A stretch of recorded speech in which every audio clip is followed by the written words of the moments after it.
This is Democracy Now!, democracynow.org, the War and Peace Report. I'm Amy Goodman. The Ukraine of my childhood is being erased. That's the headline of a new piece in the New York Times by Lev Golinkin. He's a Ukrainian American journalist who came to the U.S. in 1990 as a child refugee from the eastern Ukrainian city of Kharkov, now called Kharkiv. Lev Golinkin is also author of A Backpack, A Bear, and 8 Crates of Vodka, a memoir of Soviet Ukraine. He's joining us from East Windsor, New Jersey. Lev, thanks so much for being with us. You've written so extensively about your country. Talk about your response to what's taking place right now. We are seeing a repetition of some of the worst things that Russia has done to Ukraine, because when you look at Chernobyl, for example, Chernobyl was not an accident. Chernobyl was the result of Soviet policy, of Soviet refusal to care for human life. And let's be clear, because Chernobyl was in Soviet Union before it dissolved, and, you know, of course, it's in Ukraine.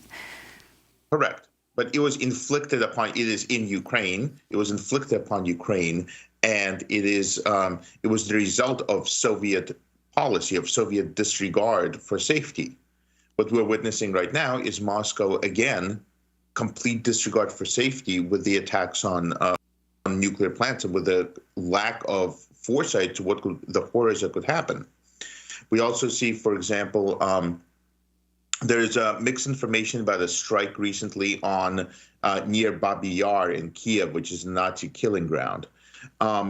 Unlike what the reports originally said, there's a memorial for Babi Yar. It was not hit.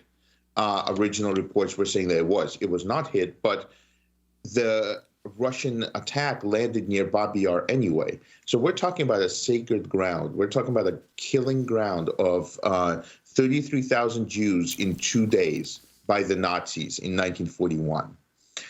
Afterwards, the Soviet Union forbade Jews to have any communal memory. They did not want Jews. They forbade even a simple memorial saying that here lie murdered Jews in the Holocaust.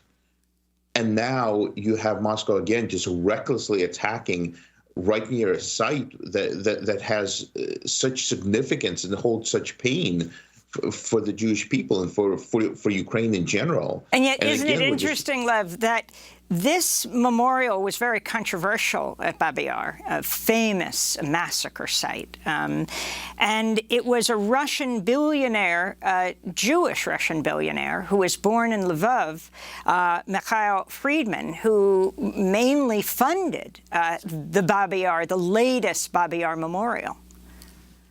It's a very long and bitter story, because talks are about what the memorial is going to, what is it going to memorize? Because Babi Yar wasn't just carried out by the Nazis; it was carried out with heavy assistance from Ukrainian nationalists, from Ukrainian collaborators. And this is at the center. I write a lot about these things. It's at the center of memory wars of who's responsible for what, who did what in World War II. It's also used a lot of times by Russia, who points out how Ukraine is honoring Nazi collaborators. A lot of times Russia also just blows it out of proportion. And there's a lot of just acrimony over it in the memory of Babi Yar. But regardless of what you're doing, if you are an invader claiming that you're protecting Ukrainian Jews and you're protecting, you're fighting back against the Nazis in Ukraine, it kind of goes very much against that when you're bombing one of the most sacred sites of victims of the Nazis. And also, Amy, I just want to point something out. You, in the same vein, you spoke to a previous guest about him being a Russian versus Ukrainian in the language. Just so you know, I am from Kharkiv, from Ukraine. I was born there, raised there. I am a native Russian speaker, as are my parents, who were also there. So Putin's lie about how he's protecting Russian speakers, he's not protecting them, he's bombing them. He's killing them right now. All the people that you see are in Kharkiv. 99% chance that anybody who's killed in the city is a native and primary Russian speaker. So and these people, they're not Russians. We are Ukrainians. We happen to speak a different language, but it's like saying that people in Canada and Quebec, the French speakers, they're still Canadians. They're members of Canada. So that's a very important thing to put out there, so people know that the whole notion of Putin saving Russian speakers is garbage. He's not saving them. He's killing them right now. And Lev, finally, you have written extensively about the far right in Ukraine, and you have Putin saying he's on a denazification campaign. You have fiercely condemned the Russian invasion of your country, of Ukraine. If you can talk about both, how both things can be true. It is impossible to hold both thoughts in our heads right now. Ukraine does have a neo-Nazi presence, including a neo-Nazi regiment in its armed forces, okay? The Azov. That does not give Russia any reason, any justification to invade an inch of Ukrainian territory. Those two things are true at the same time. What we need to do in America is condemn and fight back Russia, while at the same time making sure we don't have extremists who travel and train with Ukrainian neo-Nazis.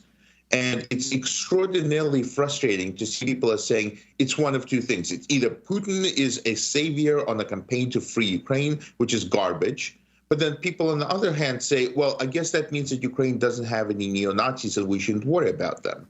We should.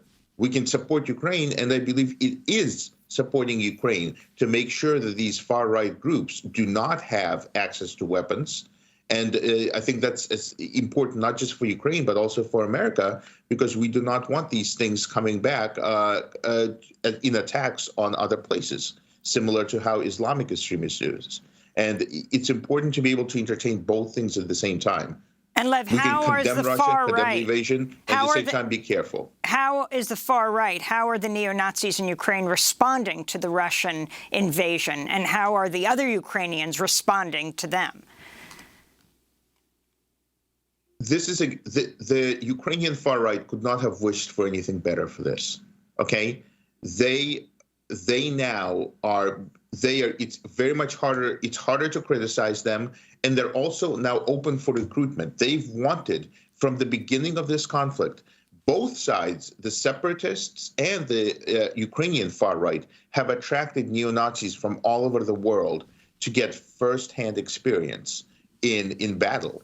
So this war somebody always benefits from a war, and Ukraine's far right is the primary benefactor on the Ukraine side of this war, because they now get to attract people from all over the world, and they get to be seen as on the front lines of fighting for white civilization. So it's an extremely dangerous thing to look at, and we should be able to analyze it while also condemning the war crimes that Russia is committing against Ukraine. It should not be difficult to hold both things in focus at the same time. Well, Lev Golinkin, this is a discussion we have to continue at another point. I thank you so much for being with us, Ukrainian American journalist who reports extensively on the Ukraine crisis, Russia, and the far right, author of A Backpack, a Bear, and 8 Crates of Vodka, a memoir of Soviet Ukraine. We will link to your New York Times op-ed, The Ukraine of My Childhood is Being Erased. That does it for our show. Democracy Now! Currently accepting applications for Human Resources Manager. Check out democracynow.org. Democracy Now! Produced with Mike Berker, Nate Feltz, Dina Guzder, Messiah Rhodes, Nermeen Sheikh, Maria Tarasena, Tammy Warren, Camille Baker. I'm Amy Goodman. Thanks for joining us.